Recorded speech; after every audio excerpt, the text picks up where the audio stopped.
Yeah, I literally only have a couple minutes, so we're gonna really fly through this. So this one chart is interesting because I was talking about this support zone right here, and I said, look where it meets the 55 EMA, right? One of my Ichima supports, key dynamic support. Sure enough, we got massive support there, and now we move on to another candle that's turning green. I think we're out of the woods on this drop. Now, all the IEOs are falling at the same time. FET1, Matic. They can all make a solid move up as long as BTC remains stable. If BTC makes a push up, they're probably going to invert. They're probably going to trade the opposite of what BTC is doing.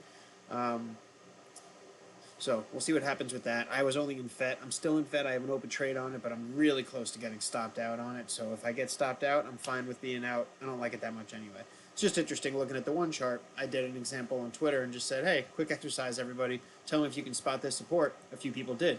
The trick to it was the exact current price at the time was pretty much the support. And these supports are ranges. We've talked about that, where it can go up or down a little bit. I'm not going to say this little wick here invalidates this support and the 55 EMA support. That's obviously an incredible job it's doing holding at that level and very easily predictable if you know what to look for. Take a quick look at BTC. Still moving up in accordance with what I modeled last night in my last stream that I did.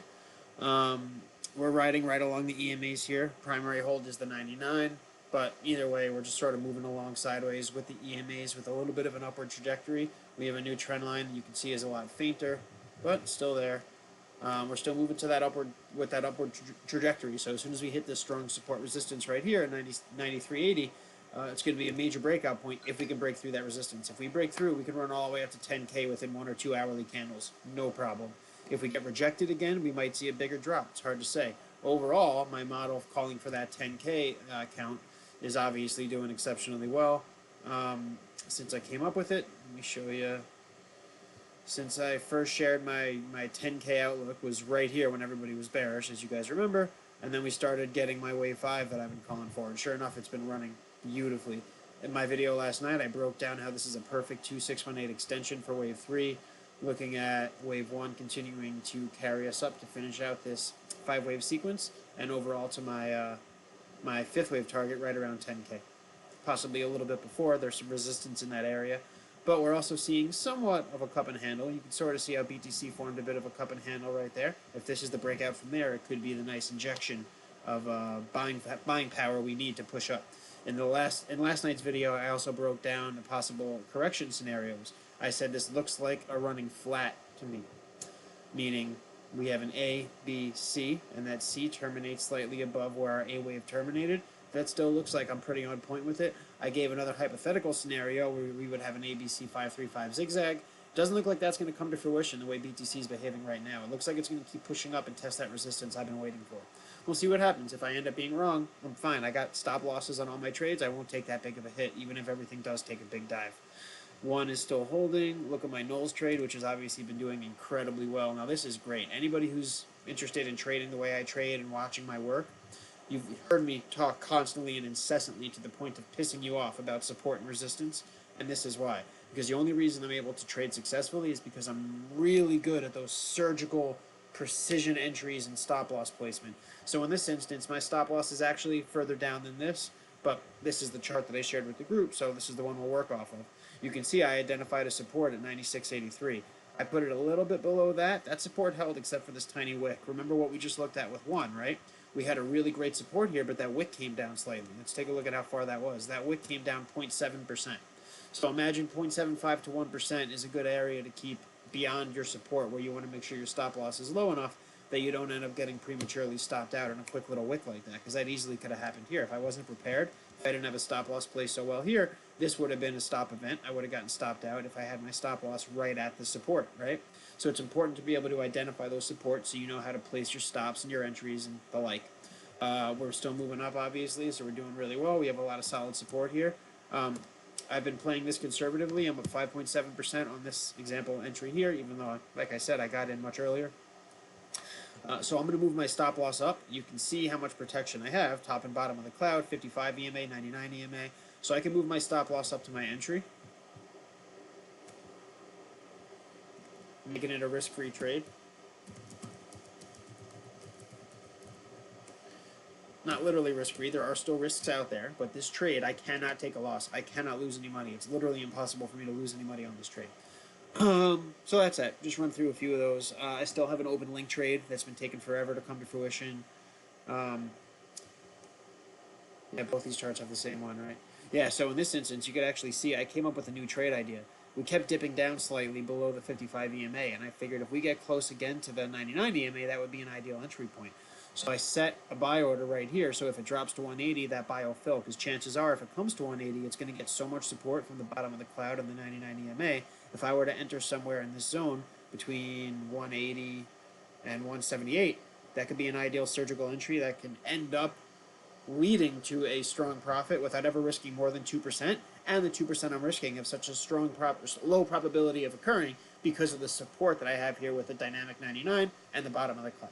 So my Ichima supports are there. All in all, that would be an ideal entry if we get a quick wick down. Sometimes you can use these wick outs to your advantage. Sometimes they stop you out, right? My stop loss on this, I never set my stop loss when I made this trade. So I hadn't set my stop loss on that first hourly candle. If I did, and I used the exact scenario that's on this chart here, again, when I actually make these charts for the group, it's 5, 10, 15 minutes after I enter the trade. So I usually give, if I entered right this second, this is what I would do. Sometimes it's even a better entry than when I got in. In this case, this is pretty close to where I got in. I actually would have gotten stopped out if I had my stop loss set. But my stop loss is right around here. So I was really close to getting stopped out on these wicks, but I didn't because my stop loss is closer to 178. But if I had my stop loss set the second I shared this chart, I would have gotten stopped out in the first hourly candle, which would have sucked. But those wicks can help you. Sometimes they can hurt you. In this case, that would have stopped me out. But over here, what if we get a quick wick down and I get to jump in at 180 before it runs up to $2 again, right? Could be a really good opportunity there. Anything else worth looking at? Like I said, I don't have very much time, but I figured it would be cool to run through a few of these. You know what? Let me check Discord and see if anybody's saying anything, asking me to look at stuff, because I'll do one more.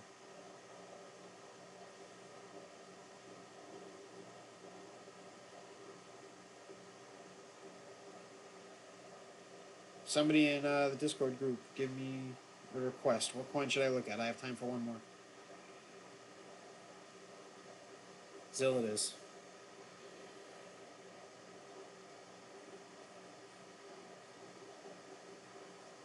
Alright, take a quick look at ZIL then. Do I even have a ZIL chart on here? At least a recent one? No, there's one.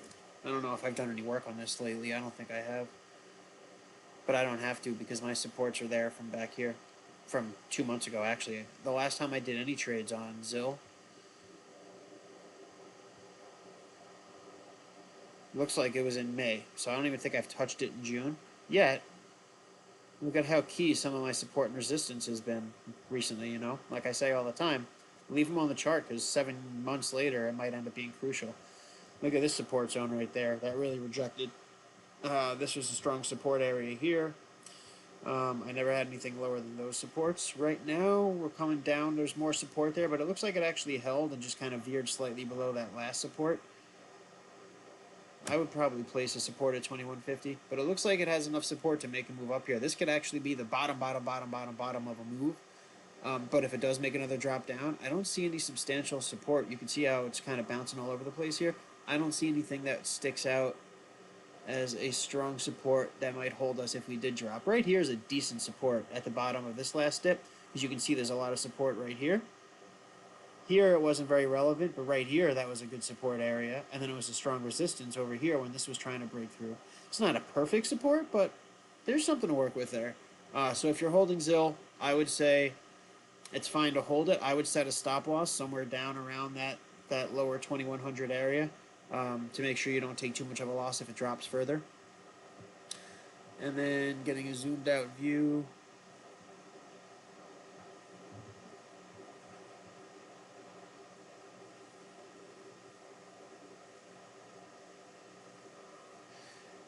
You know what's interesting about ZIL? RSI never really gets to oversold. So when it's oversold, the RSI typically would drop below, depends how you have it set. In my case, it's set to 30, would drop below 30, and it really doesn't. It did back here when we were bearish, right? Kept dropping down below that dotted line. It's never actually, since it's been this bullish, it's never once dropped into oversold territory except for like a split second here.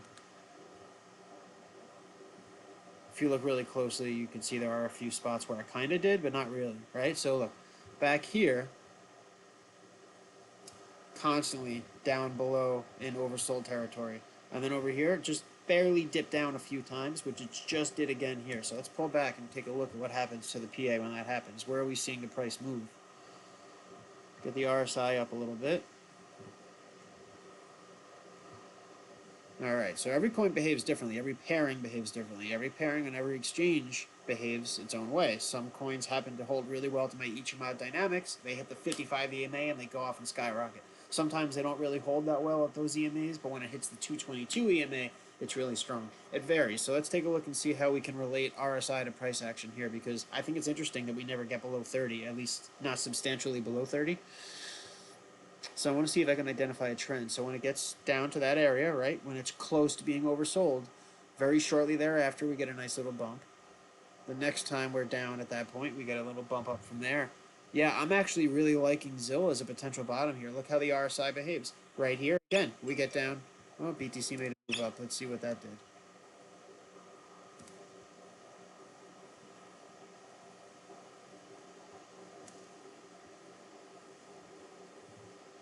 The hell? I must have had some rogue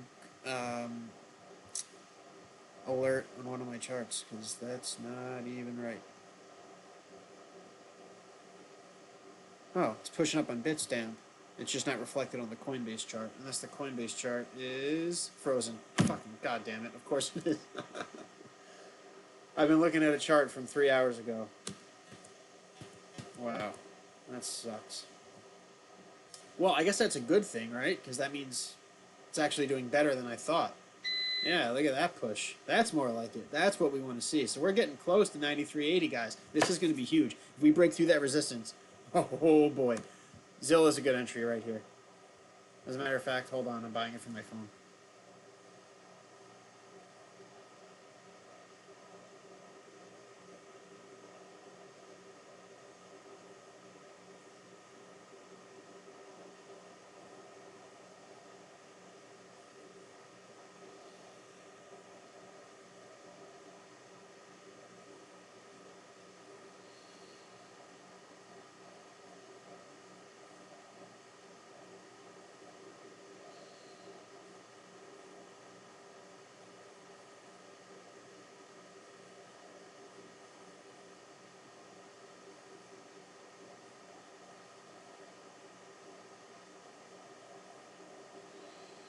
All right.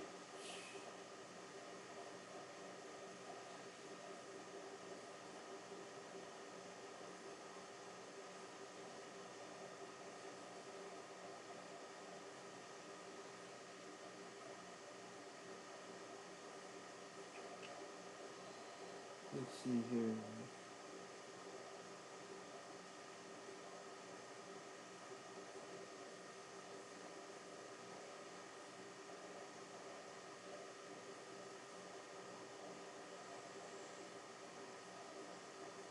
Okay, I'm good.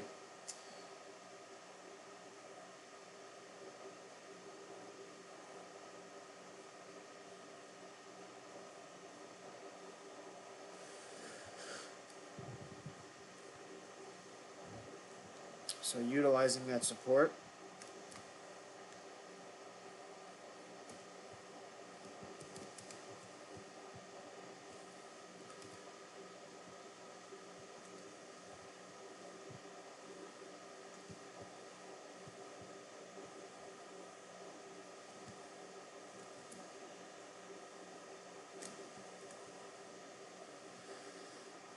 That's how a trade is made, boys and girls. When you make money on this, use your profits to come join the group, right? I'm just kidding. I'm not telling you what to do with your money. Don't go trade on my account. I'm just some asshole who has silly ideas of being good at things that I'm not that good at. Okay, that's it. I gotta run, but there we go. There's a fresh trade we got into. So hopefully it does well. Check back with you in a little bit. Thanks for stopping by.